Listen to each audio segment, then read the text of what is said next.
এবং যোগ্য। কিভাবে বুঝছে সেই সৈনিকরা, সেনা কর্মকর্তারা, জনগণ?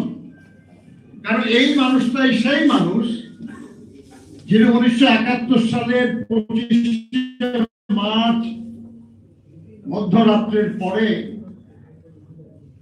তার পাহারায় নিযুক্ত পাকিস্তানি সেনাদের তাদের দিকে তাক করে বলেছিলেন, উই রিভল্ট,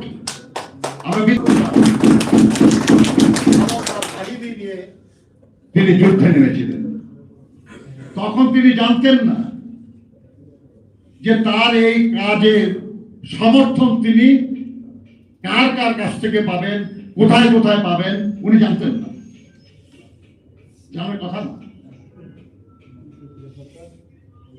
কিন্তু উনি দায়িত্ব নিয়ে লড়াইয়ের ময়দানে নেমে গিয়েছিলেন। আল্লাহর অসীম মেহেরবানি যে তার সেই কাজ সবাই সমর্থন করেছে, গ্রহণ করেছে, অনুসরণ করেছে।